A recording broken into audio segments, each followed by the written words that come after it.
Well, hello, all my amazing friends. My name is SherriAnneDuffy-King, and I'm the writer of A Title of a Crucified Innocent series.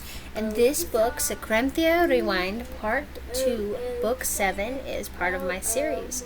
We're going to be continuing on from Chapter 22, called Lorelei, onward, alright?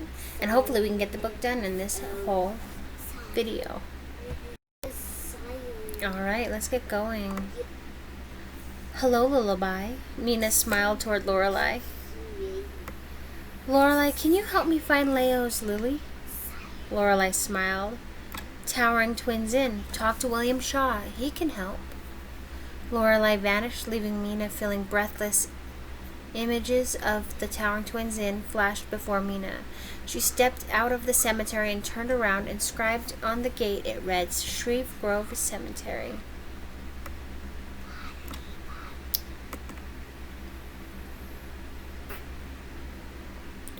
Chapter 23, Uneven Steps. Mina started to get cold as she was walking toward the Towering Twins Inn.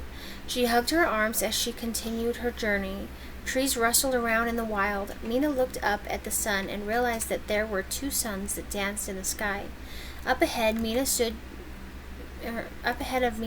two statues of knights in armor holding spears, the spears holding up a plaque that said, The Towering Twins Inn.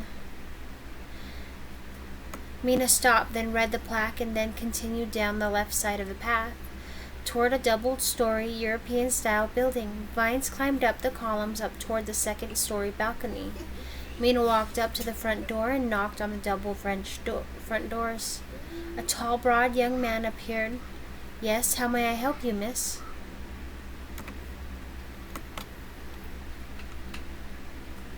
Chapter 24, Greetings.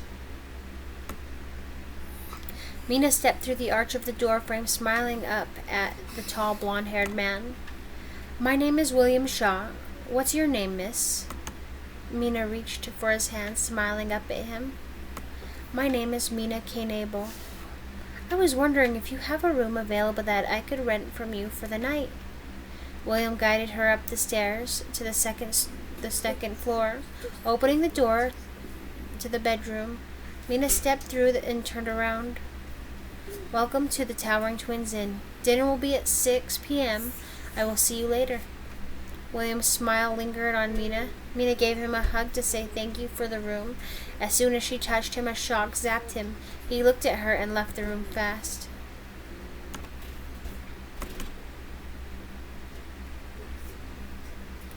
Chapter 25, Reflective Red.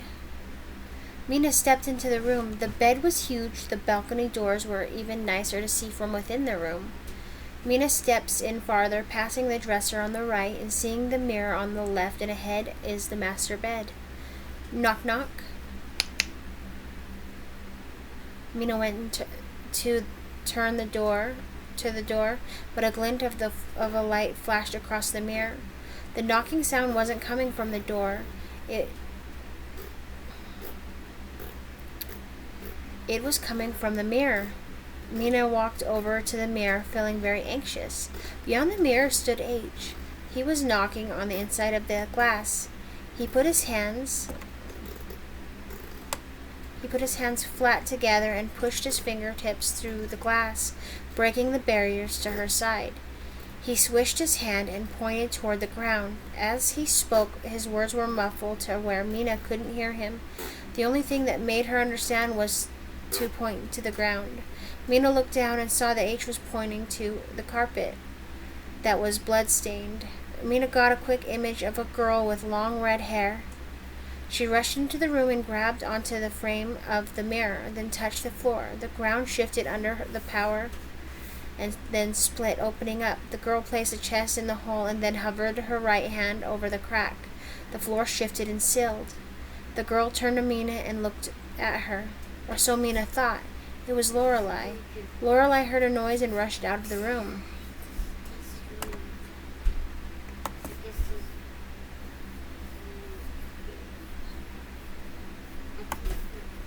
Chapter 26, Leo's Lily.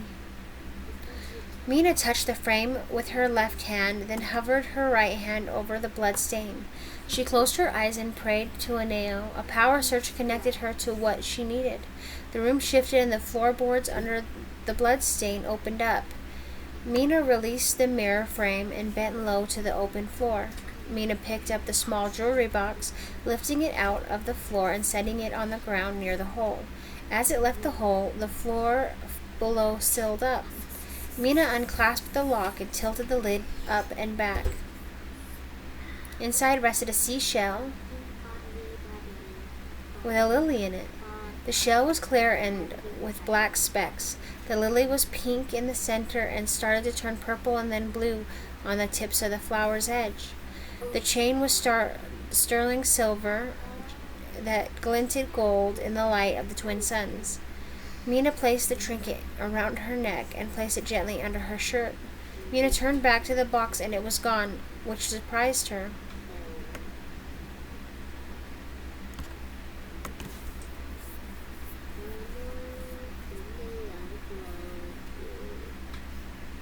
Chapter 27, H. Mina glanced back up to see H entering the bedroom through the mirror. He stood next to Mina and smiled. Mina's heart was racing. H, I know how to fix you and W, but in order to fully repair you both, I need to make love to you both at the same time.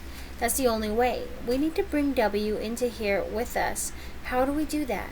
H stepped over to the dresser and opened the drawer, grabbing out a red silk nightgown with black lace fringes, passing it over toward Mina, turning his back towards her.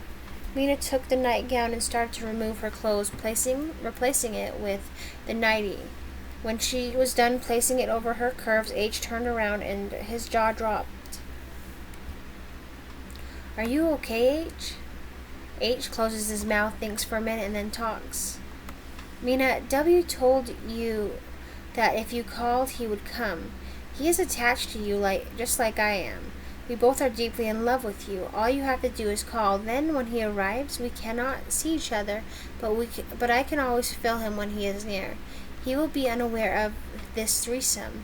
You must not give away to him that I am here as well, otherwise the plan will backfire.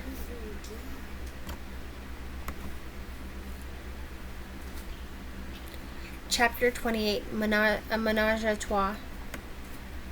Mina sat at the edge of the bed. She had placed makeup on herself and doused herself with perfume. H sat next to her. Mina closed her eyes and called. A knocking sound came to the door. Mina jumped up off of the bed and rushed to the door, opening it and peeking out. No one is around. She closed the door and turned around to meet W standing directly behind her.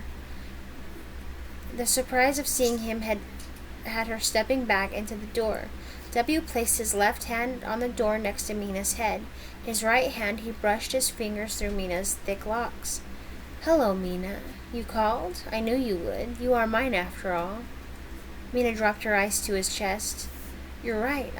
I called you because I am yours. I'm ready to give my whole body to you, if you'll still want me. Silence danced between them. Before Mina had time to think, W had captured her lips with his. Mina suddenly found herself on the bed. H was kissing the back of her neck and W kissing her other side of her neck. Mina was nervous, but both of their hands recorded her curves. She had no idea how this was going to work. Both H and W's clothes were on the floor. Mina shoved W back onto the bed, then reached behind her neck and guided H to the front of her. She then pushed him back into the bed. Both were overlapping each other, but didn't know they were laying in the same spot. Mina climbed on top of them. She could feel both of them touching her all over at the same time as she straddled him. They started to kiss up her neck. Just so you know, my kid has earphones and he can't hear us. Mina moaned with an unbridled passion. Both reached between her legs and touched her flower, making it wet and playing with her nub. Mina had never felt anything that felt that good. Mina brought her lips down on theirs and caught a heated zap. Her flower was throbbing as she was begging them to enter her. They both guided the tip of their penis slowly into her, pulling her down and entering her farther. Mina began to move up and down, first slow and steady, then harder and faster, begging for them to go deeper. They made her feel so damn good. As they were about to finish, Mina's necklace began to glow, and a bright light escaped and covered all three of them. When the light faded, all that was there was Wessley holding Mina. "Mina, I'm whole." Wessley picked up Mina and flipped positions with her and made love to her. The rest of the night went in a blur as their passion cascaded throughout the room. The fire extinguished and the embers cascaded away from the hearth, riding a soft breeze toward the water planet Eldor.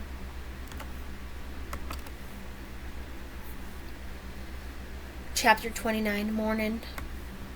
Mina awoke to the soft voice of Wessley. Mina looked up and realized that she was lying on his chest and his right arm holding her near. Mina felt warm all over as she cuddled closer. My girl, I love you." Mina pulled herself up to balance on her left arm, smiling down at him. "I love you too, Wessley." Then Mina bent low and kissed his lips. Mina slid out of bed and then began to get dressed. Wessley walked over to the dresser and pulled out some clothes. "What are we doing today, Mina?" Mina glanced over to him. "I have to return it to the location that only Riley can find it." Mina felt completely different and great at the same time. Her sorrow had lifted because she had Wessley by her side. Now she had to get him home.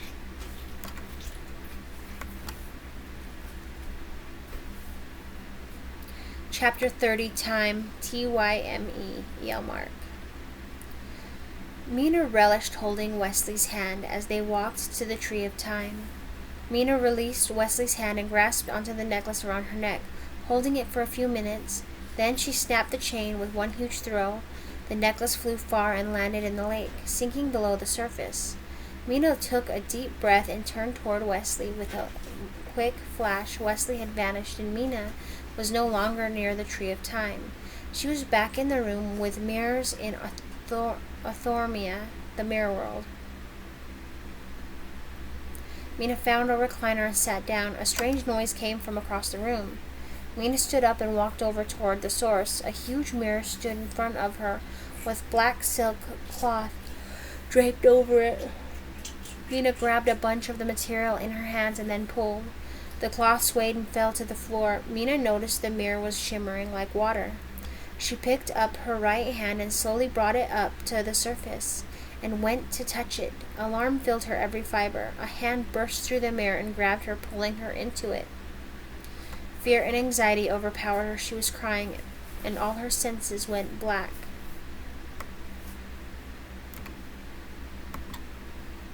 The end. Thank you so much for listening to my book. I really appreciate it. I love you guys.